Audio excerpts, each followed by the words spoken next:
구약에서 그리스도인들은 물론 믿지 않는 사람들에게까지 가장 잘 알려진 구절이 있다면 그것은 시편 23편일 것입니다. 시편 23편은 그만큼 수많은 사람들에게 사랑을 받아서인지 패러디한 시편 23편도 참 많이 있습니다. 혹시 그 중에 대표적인 것이 지방 버전인데 혹시 사투리로 번역된 시편 23편을 읽어보신 적이 있습니까? 시편 23편 1절을 여호와는 나의 목자시니 내게 부족함이 없으리로다. 이것의 경상도 버전입니다. 하늘님이 내 목자라 하니 내 삼아 답답할기 눈꽃만큼치도 없는기라. 저는 이게 본토백이 서울 토박이다 보니까 이게 잘 안 돼요. 이 전라도 버전은요. 아따 여호와가 시방 나의 목자신디 나가 부족함이 있겠냐? 이거예요. 이건 좀 되는 것 같아. 피양 버전. 여호와가 내 목자인디 뭐이가 부족하간 그저 시퍼런 풀밭에 쉬라질 않나 목마르면 그저 물가로 데려가질 않나 야 뭐이가 부족하간 이게 평양 버전이라고 합니다. 시편 23편이 왜 이렇게 사랑을 받는 것일까요?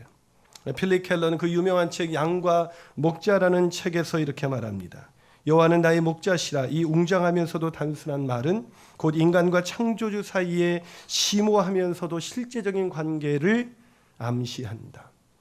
무슨 말입니까? 시편 23편에 우리가 알 수 없 이상하게도 끌리는 것은 바로 창조주 하나님과 우리와의 사이의 실제적인 관계를 나타내는 단어이기 때문이라는 거예요. 오늘 본문의 위대한 시인 다윗은 하나님과의 자신의 관계를 동일하게 고백합니다. 여호와는 나의 목자이십니다. 하나님에 대한 수식어가 얼마나 많이 있습니까? 여호와 샬롬, 여호와 이레, 여호와 라파 너무나 많이 있어요. 학자들은 수백 개의 하나님과 인간관계를 설명하는 단어가 있다고 합니다. 그런데 왜 다윗은 여호와는 나의 목자이시다라는 그 목자라는 단어를 선택했을까요? 여러분 그 당시 목자라는 이 단어는 굉장히 사람들이 천시하는 단어 중에 하나였습니다. 목자라는 것이 얼마나 힘든지. 목자하기 힘드십니까? 아니 힘드십니까? 힘드시죠. 그 눈빛에서 그 힘든 게 느껴져요. 양들만 있으면 좋은데 염소가 섞여 있어요. 목장에는. 그래서 이 목자라는 것은 굉장히 힘든 천한 직업이었기 때문에 쉽게 그 높으신 거룩하신 하나님을 나의 목자다라고 그렇게 대입하기는 쉽지가 않았습니다. 그런데 왜 목자라고 부른 것일까요? 그것은 이 목자라는 말이 히브리 민족 초기 역사에서부터 하나의 아주 귀한 상징이었기 때문입니다. 이 찰스 제퍼슨이라는 분이 목사라는 책에서 이렇게 말합니다. 양을 지키는 사람은 그들의 역사 초기에 가장 중요한 인물이었기 때문에 목자는 여호와의 가장 높은 종을 가리키는 하나의 형상, 곧 섬김에 관한 최고의 이상을 표현하는 상징이 된다. 무슨 말입니까? 섬김에 관한 최고의 이상을 표현하는 가장 이상적인 섬기는 분, 그분이 바로 목자라는 것, 그거의 히브리 민족 모두가 동의하는 그런 상징이었다는 것입니다. 그래서 사람들은 제사장을 목자로 불렀습니다. 선지자를 목자로 불렀습니다. 나중에는 군주나 왕까지도 목자라고 불렀습니다. 그리고 마침내 누군가가 이 호칭을 하나님에게까지 적용시키게 된 거예요. 그리고 지금 다윗은 그 하나님을 이렇게 부르고 있습니다. 여호와는 나의 목자시니 내게 부족함이 없습니다. 여러분 요한복음 10장 11절에서 예수님 자신도 자신을 소개하면서 나는 선한 목자다라고 소개한 것을 기억하시나요? 이 말이, 이 영상이, 이 상징이 이 다윗에게 떠오르는 순간 다윗은 양을 돌보던 자신의 목자 시절을 생각하기 시작했을 것입니다. 그리고 순간 양을 먹이기 위해, 양을 인도하기 위해, 양을 보호하기 위해서 자신의 전 존재를 걸고 있는 그런 목자의 모습이 떠오르면서 그는 이렇게 고백하게 된 것입니다. 여호와는 나의 목자이시기 때문에 내가 부족함이 없습니다. 여러분 부족함이 없는 인생 살고 싶지 않으세요? 돈이 없어도, 건강을 잃어버렸어도, 아니 세상적인 출세를 하지 않았다 할지라도 부족함이 없는 그런 만족한 인생 살고 싶지 않으세요? 그런 인생을 살고 싶다면 다윗은 우리에게 이렇게 얘기할 것입니다. 목자이신 하나님을 만나십시오. 그러면 그분이 우리를 돌보아 주실 것입니다. 그분이 우리를 부족함이 없는 인생을 살게 하실 것입니다. 아멘이십니까? 자, 그렇다면 목자이신 하나님은 우리를 어떻게 돌보시는 것일까요? 첫 번째로 목자이신 하나님은 우리의 필요를 공급해 주십니다. 우리의 필요를 공급해 주세요. 여러분, 목자의 가장 중요한 기본적인 임무는 먹이는 것입니다. 왜냐하면 양은 스스로 먹을 수가 없습니다. 스스로 풀밭을 찾을 수도 없고 스스로 쉴 만한 물가를 찾을 수가 없습니다. 양과 같은 인간도 마찬가지입니다. 그래서 목자이신 하나님은 양과 같은 인간을 먹이십니다. 아멘이십니까? 여러분 아멘 하시지만 저는 솔직히 이게 아멘이 잘 안 돼요. 하나님이 저를 먹이시는 데는 별로 관심이 없는 것 같아요. 제가 그랬더니 어떤 분이 그런데 목사님 왜 살은 찌시나요? 그러더라고요. 그러게요. 분명히 하나님이 먹이시고 계시는 것 같아요. 그러나 여러분 혹시 이 말씀을 듣는 순간 그러게요. 하나님이 우리의 공급자시라면 하나님이 왜 내 기도의 요구에 응답해 주지 않으시는 것입니까? 라는 질문이 떠오르는 사람 없으세요?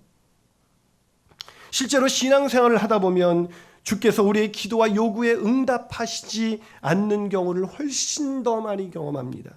심지어 응답하시는 것이 기적처럼 느껴지는 거예요. 그래서 우리의 솔직한 그것이 우리의 경험이기 때문에 우리는 하나님이 우리의 목자가 되셔서 우리의 필요를 공급하신다는 것에 대해서 쉽게 아멘할 수가 없습니다. 그런데 오늘 다윗은 본문 2절에서 이렇게 말합니다. 한번 읽어볼까요?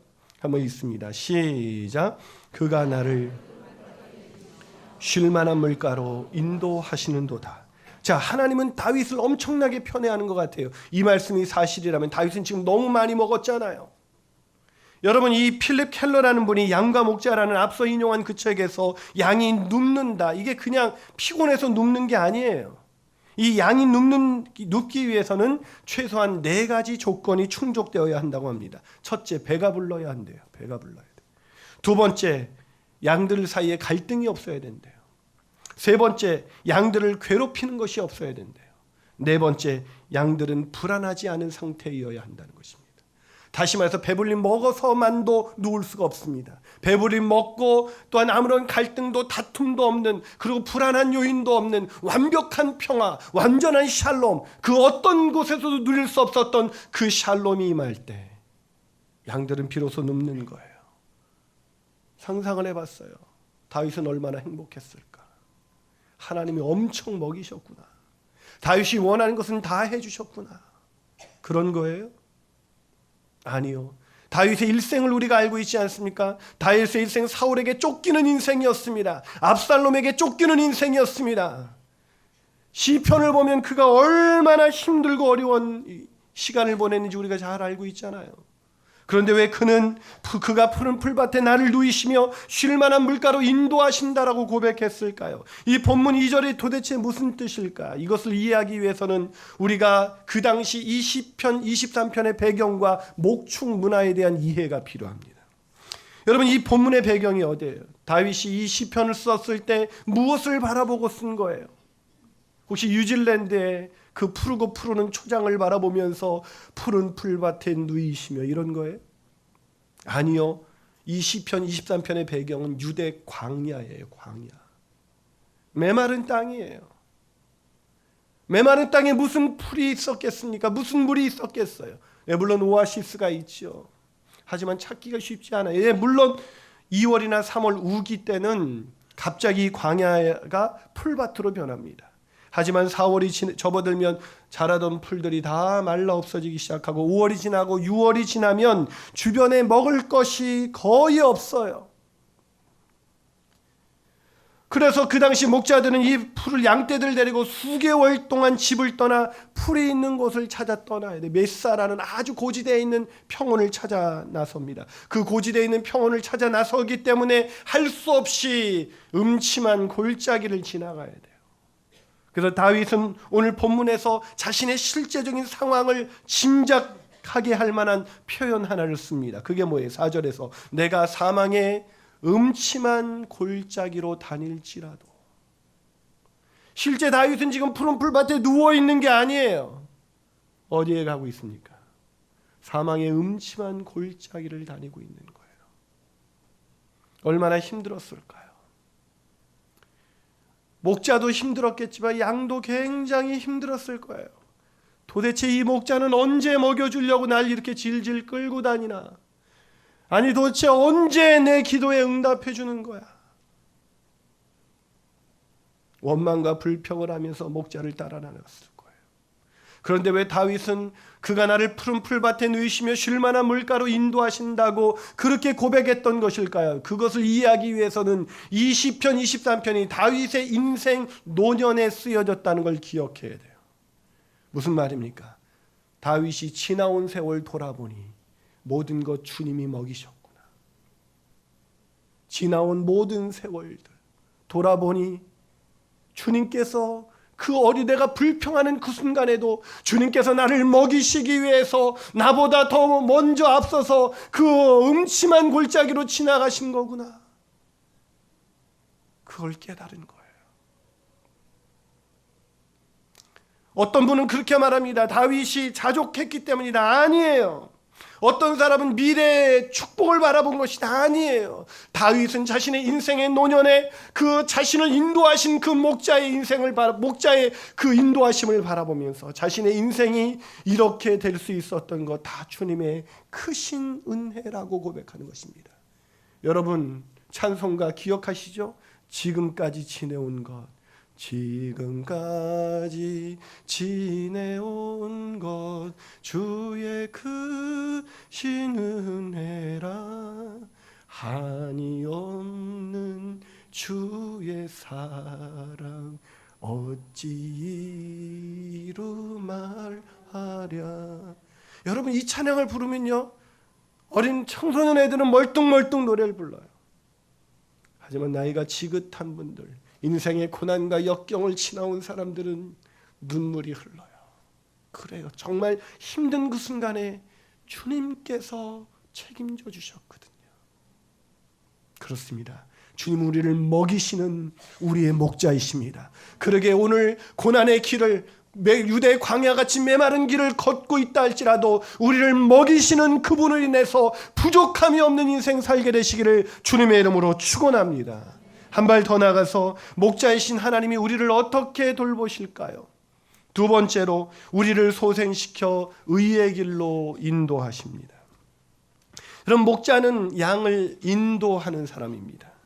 왜냐하면 양은 방향 감각이 없기 때문이죠. 양은 혼자로서는 아무 데도 갈 수 없습니다. 푸른 풀밭을 찾을 수도 없고 쉴만한 물가도 찾을 수도 없고 심지어 집이 어딘지도 모른 채 방황합니다. 돌아가지를 못해요. 길을 잃어버리는 것이죠. 이사야서 53장 6절은 말합니다. 우리는 다 양 같아서 그릇 행하여 각기 제 길로 걸어갔거늘. 사랑 여러분, 길을 잃어버리지는 않으셨습니까? 여러분은 지금 어디에 계십니까? 누구를 따라가고 계십니까? 혹시 돈을 따라가고 계시진 않습니까? 아니면 인생의 성공을 따라가고 있진 않습니까? 그거는 결코 우리의 목자가 아닙니다. 그거를 따라가서는 결코 허물을 극복할 수가 없습니다. 목자이신 그리스도, 목자이신 하나님을 따라가야 우리의 길이 제대로 길을 걸을 수가 있어요. 그런데 오늘날 예수를 믿지 않는 사람 얘기가 아닙니다. 예수님을 믿는 사람들이 예수님을, 주님을 목자로 따라가지 않습니다. 그래서 상처를 입어요. 길을 잃어버립니다. 길을 잃어버린 사람을 보신 적이 있나요? 남루해집니다. 여기저기 옷은 찢기고 결국 몸이 다 상하기 마련이에요. 목자를 잃어버린, 목자의 인도하심을 거절한 인생, 겉으로 볼 때는 그럴듯한 성공과 만족이 우리가 부러워할 만한 형통함이 있지만 속은 상해서 완전히 망가져 있는 거예요. 그것이 인간의 실존입니다. 인간의 실존. 다윗도 그랬다는 거예요. 그런데 여러분 이것이 우리에게 위로가 되지 않습니까? 하나님의 사람 다윗은 그런 적이 없었을 것 같아요. 그런데 시편을 읽다 보면 다윗의 그 절망 중에 있었던 외로움과 고독과 불안과 두려움과 절망과 낙심이 그의 인생에도 동일하게 있었음을 고백합니다. 왜요? 왜 다윗은 그렇게 고백했을까요? 다윗과 같은 사람도 목자이신 하나님을 떠나서 그분의 인도하심을 받지 않은 거예요. 중요한 것은 그분이 한 번 목자의 음성을 양은 매일 들어야 된다는 것입니다. 매일 그분의 음성을 듣고 매일 따라가지 않는다면 어제 따라갔다 할지라도 오늘 길을 잃어버린 인생 살아갈 수가 있다는 것이죠.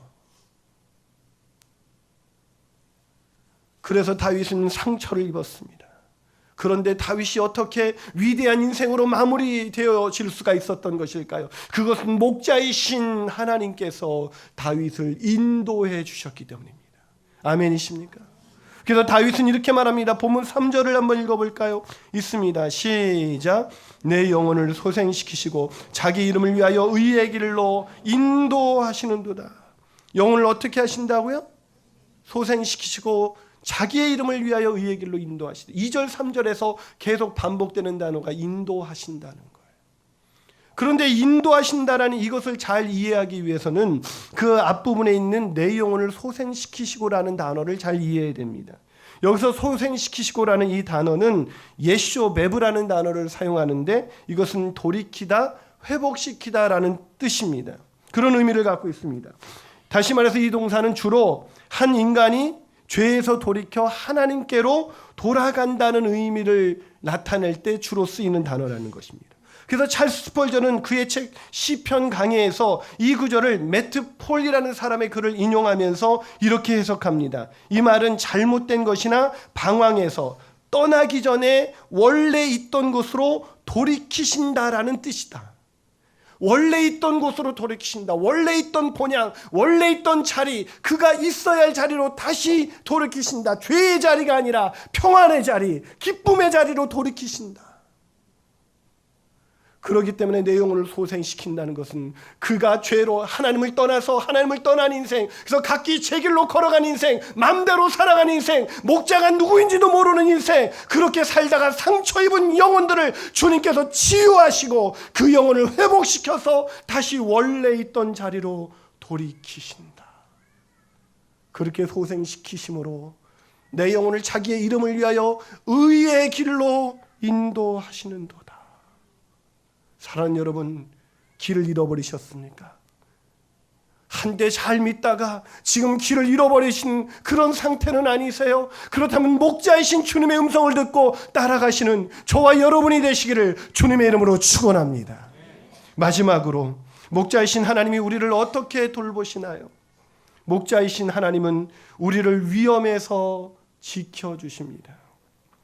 여러분, 지구상에서 사람이 살고 있는 가장 높은 곳은 티베트권 해발 6,300m에 있는 꼴라란둥이라는 곳이에요. 꼴라란둥. 이름이 참 특이하죠. 참 아름다워 보이지만 살기가 쉬운 곳이 아니에요. 해발 6,300m라니까요. 저희가 신혼여행을 세연의 엄마랑 제주도에 갔습니다. 제주도에 갔을 때 한라산에 갔다가 추워서 죽는 줄 알았어요. 우리가 1월에 갔거든요. 와이프를 버리고 도망쳤습니다.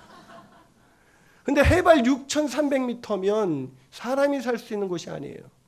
이 취재 기자가 까르마시를 취재하러 그 텐트로 들어갔을 때 그 기온이 영하 20도였어요. 영하 20도. 카메라 작동이 멈췄습니다. 고장난 거예요. 그런데 그렇게 저녁이 되니까 얼마나 더 추웠겠어요. 점점 더 추워지는데 갑자기 이 까르마시가 모포 한 장을 들고 밖으로 나가는 거예요. 그래서 의아했어요. 이제 쉴 시간에 도대체 어디를 나가는가? 그래서 취재팀이 물었습니다. 아니, 까르마시 이 시간에 도대체 어디를 나가시는 것입니까? 그러자 까르마시가 이렇게 말했습니다. 저는 양떼를 이리떼로부터 보호하기 위하여 매일 이렇게 밖에서 잠을 청합니다. 이리떼로부터 양을 보호하기 위해서 생명을 걸고 얼어 죽을 각오를 하고 그 텐트 밖으로 모포 한 장 들고 나가는 사람, 우리는 그를 목자라고 부릅니다. 요한복음 10장 11절을 기억하시나요? 나는 선한 목자다. 선한 목자는 양을 위하여 생명을 버리거니와. 여러분, 왜 목자는 그렇게 양을 돌봐야 할까요? 양이 그렇게 생명을 버릴 만큼 대단한가요? 혹시 우리 중에 목자 여러분, 혹시 이 양들을 돌보실 때, 목장원들을 돌보실 때 생명을 걸고 돌보세요? 교육목자 여러분, 아이들을 돌볼 때 생명을 걸고 돌보세요? 아니, 제 자신에게 물어봤습니다. 김인환 목사, 너는 교인들을, 너의 양떼인 교인들을, 성도들을 섬길 때 생명을 걸고 돌보니? 라고 묻는다면 저 역시 대답할 수 없을 것 같아요. 저는 교인들을 사랑합니다. 교인들을 좋아합니다. 교인들과 함께하기를 원합니다. 교인들을 돕기를 원합니다. 그분들을 섬기기를 원합니다. 그러나 생명 걸고는 아니에요. 부끄럽지만 생명을 걸고 있는 것 같지는 않아요. 누가 양을 위해서 생명을 걸 수가 있을까요? 그런데 그거 아세요? 양은 목자가 생명 걸지 않으면 죽습니다. 그래서 목자는 양을 위해서 생명을 걸어야만 합니다. 왜냐하면 양은 보호장비가 없거든요. 날카로운 이빨이 있다든지 독이 있다든지 뿔이 있다든지 보호색이 있다든지. 그래서 이 양은 어떤 다른 동물이 공격을 해오면 물거나 핥히거나 걷어차지를 못합니다. 심지어 도망치지도 못해요. 그래서 양은 자기의 몸집의 반도 안 되는 그 다른 짐승이 공격해 오면 영락없이 잡아먹히는 게 양이에요. 양은 한마디로 무기력합니다. 위험합니다. 목자가 생명 걸지 않으면 죽을 수밖에 없는 존재. 그게 양이에요. 그래서 주님께서 우리를 목자로 부르셨다는 것은, 김인환 목사를 목사로 부르셨다는 것은 교인에게 설교 그럴듯하게 하라고 부르신 게 아닙니다. 그냥 애경사의 신방을 다니면서 그들과 함께 웃고 울라고 부르신 것이 아닙니다. 김인환 목사를 광교지구 총교회 담임 목사로 부르신 것은 그 성도들 위해서 생명을 걸라고 부르신 거예요. 그 각오로 신학교를 갔습니다. 근데 어느덧 제 결심은 흐려지기 시작했고 제 마음속에 양떼를 향한 생명을 거는 사랑은 희미해져 가기 시작했습니다. 아니 어쩌면 어떻게 목사 중에 세상의 성도를 위해서 목숨을 거는 사람이 어디 있어라고까지 생각하기 시작했습니다. 혹시 이 중에 목자님들이 계시나요? 목자는 양을 위해서 생명을 걸어야만 하는 존재입니다. 그렇게 하지 않으면 마태복음 9장 36절처럼 무리를 보시고 불쌍히 여기시니 이는 그들이 목자 없는 양과 같이 고생하며 기진함이라. 여기서 고생하다는 이 단어는 추운 겨울에 나무 껍질이 죽어서 메말라 죽어서 완전히 메마른 상태, 정육점의 고기처럼 고기가 생명력을 잃어버리고 두 동강이가 나서 완전히 잘라진 상태를 의미합니다. 무슨 말입니까? 목자가 생명을 걸지 않으면 양은 그렇게 죽어서 고생하고 기진할 수밖에 없다는 거예요. 그래서 우리의 목자이신 하나님은 우리의 목자가 되시기 위해서 하늘 그 영광 보좌를 버리시고 이 낮고 천한 땅에 오셔서 우리를 위하여 자신의 생명을 십자가에 놓으심으로 우리의 목자가 되신 것입니다. 그분이 우리의 목자가 되시기 위해서 치르신 희생은 웬만한 섬김이 아니었습니다. 그분이 우리의 목자가 되시기 위해서 그분이 치르신 희생은 생명을 십자가에 놓는 것이었어요.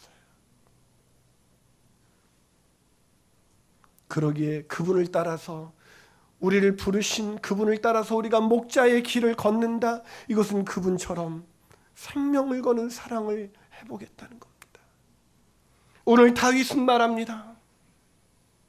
여호와 하나님이 날 위해서 생명을 거신 그분이, 나를 목숨 걸고 지켜주신 그분이, 창조주 하나님 그분이 나의 목자이십니다. 그래서 4절에서 그분은 말합니다. 내가 사망의 음침한 골짜기를 다닐지라도 해를 두려워하지 않을 것은 주께서 나와 함께 하심이라. 주의 지팡이와 막대기가 나를 안위하시나이다. 무슨 말입니까? 주의 지팡이가 막대기로 나를 죄에서 돌이켜서 내 영혼을 소생시키시고 나를 안전하게 지켜주실 뿐만 아니라 그와 나와 함께 하신다. 그와 나와 동행하신다. 그와 나와 함께 하심으로, 나와 동행하심으로 나를 지켜주신다.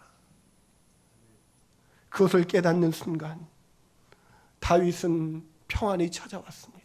사망의 음침한 골짜기를 다닐지라도 두려워하지 않게 됐습니다. 원수가 목전에 쫓아올지라도, 사울이 쫓아오고 있을지라도, 압살롬이 자신을 죽이려고 칼을 턱 밑에 들이대도 그는 두려워하지 않았습니다. 오히려 내 잔이 넘치나이다. 내가 여호와의 집에서 영원히 거하리로다. 그러면서 그는 이렇게 고백합니다. 여호와가 나의 목자시니 내게 부족함이 없습니다. 제가 이 번역을 처음에는 여호와가 나의 목자이시기 때문에, 그분이 날 잘 돌보시기 때문에 나에게 부족함이 없다는 뜻으로 이해했어요. 그런데 아니더라고요. 영어 성경은 이렇게 쓰여져 있었습니다. The Lord is my shepherd, I shall not want.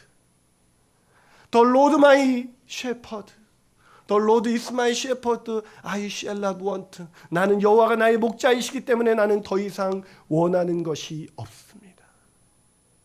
여호와가 목자이기 때문에 내가 원하는 걸 달라고 구구절절 구하는 그런 인생이 아니라, 돌이켜보니 여호와의 나의 목자이신 하나님께서 내 인생에 단 한 번도 나를 버리시거나 나를 떠나시거나 나를 먹이지 않으시거나 나를 외면하신 적이 없었다는 겁니다.